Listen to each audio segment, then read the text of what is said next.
Former Nigerian First Lady dies of COVID-19 in Abuja. Damn, wow. Mrs. Hadiza Shagari, wife of former Nigerian leader Shehu Shagari, is dead, Politics Nigeria has learned. Mrs. Shagari died of COVID-19 complications on Thursday, August 12, 2021. Below is a statement issued on behalf of the family by her grandson, Bello. We regret to announce the demise of our beloved mother, Hajia Hadiza Shehu Shagari, the wife of HE, or Head of State, late President Shehu Usman Aliyu Shagari, GCFR, Turakin, Sokoto. We lost her in the early hours of today, 12th August 2021, at about 3 a.m. after battling COVID-19 at the Gwagwalada Isolation Center in Abuja. Hajia Hadiza Shehu Shagari was 80 years old. Her janaiza funeral prayer will take place today at 4 p.m. immediately after ASR prayer at the National Mosque, Abuja.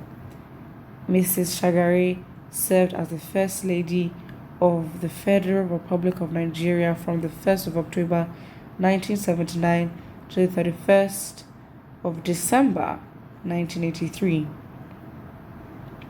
Mrs. Hadiza Shagari got married to Shehu Shagari, who was then a visiting teacher in Sokoto province and a member of the Federal Scholarship Board in the year 1957. Along with his two other wives, oh wow, she became the First Lady of the... How does that work? So okay, let me finish the sentence.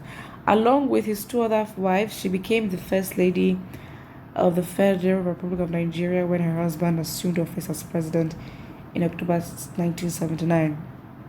I'm gonna repeat this one. Of course, this is very much sad. So my confusion now here is, wait, so you can have more than one First Lady if the man marries more than one wife? So she's not a First Lady. She's not the First Lady. She's a first, she's part of the First Ladies. She's a First Lady, not the First Lady. Wow. Imagine sharing that position with your other women. Not just being a wife, but then being shared First Ladies. Wow. Okay, maybe that's not the essence of this conversation. Let's look at the comment section below.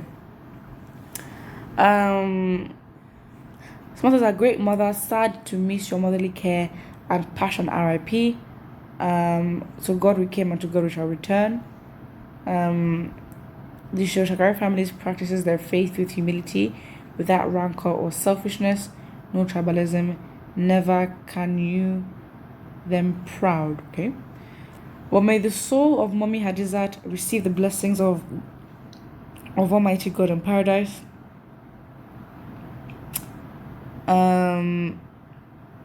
Rest on. Someone says both the Muslims and the traditionalists are of the same background, so no problem about that. They believe in do me, I do you. What is that meant to mean? Can someone explain that? And in reply, someone replied and says, it's like you are in the wrong place, sir. You derailed. Someone says you're a madman, miserable outcast. Alright. He, Shagari, was a good man and so his wife. May her gentle soul rest in peace, the children be consoled. Rest for man. And everyone just say rest in peace, rest in peace. Of course, very much sad. Former First Lady. That's cool. Let me just go. I'm gonna search up because I'm not really sure on what Shehu Shagari's government was like. If you can put it in the comment section below and give context of his ruling. I'm gonna say ruling overview. I mean, of course, it's gonna be very much biased. I mean, everyone will have their different opinions, but let me see. It says here, Shehu Usman Aliyu Shagari, GCFR,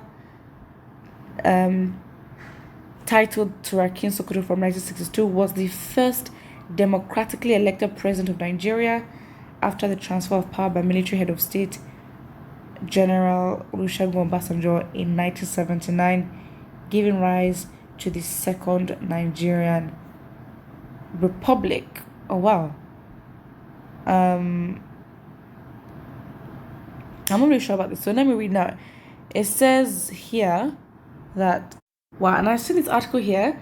It says that Shehu Shagari, Nigerian president who sought to restore civilian rule, dies at 93. Shehu Shagari, Nigeria's second president whose civilian tenure was sandwiched between two military rulers in an era rocked by coups, died on December 28th at a hospital in Abuja, the country's capital. He was 93. Whoa, his grandson also announced his death, and also, wow. And the same grandson actually announced his grandmother's death. Wow. Because now we had that, obviously he was, I think, between Obasanjo, right? And then after him was Buhari, which, of course, that's why his tenure was sandwiched between two military eras. Wow. Mr. Shagari had an ambivalent relationship with the military, which initially favored his ascension to power but held him in solitary confinement for 3 years after toppling his government. Wow. After military ruler Olusegun Obasanjo lifted the ban on political activity in Africa's most populous nation in 1978, Mr. Shagari beat regional political veterans in a hotly contested election the next year. The polls followed 13 years of military rule by 4 different men. After a swearing-in ceremony, Mr. Shagari said the military has succeeded in large measure in unifying us. It had been less than 20 years since the West African powerhouse earned its independence from British rule, and its struggle to forge national unity within the colonial borders that tied some 250 ethnic groups together. Those years saw a civil war, a toppled civilian government, and multiple military administrations, including that of General Yakubu Jack Gowon, in which Mr. Shagari served as a civilian finance minister. Oh wow. I mean, this gives some context into what has happened. His tenure seemed genuine. Well, not genuine, but seemed very much chaotic, because before even after his tenure, it was very much. I mean, this just even made me realize that even at the early stages of Nigeria's independence or Nigeria's birth, we were just still so disorganized. I mean, wow. Because at this point, when he became president, it was less than 20 years since we got independence, as said in the article and by Washington Post, and we'd gone through a whole civil war and different coups in less than 20 years. Do you know how embarrassing that is? But again, look at the country now. Still an embarrassment. Put what you think about this, and don't forget to like and subscribe.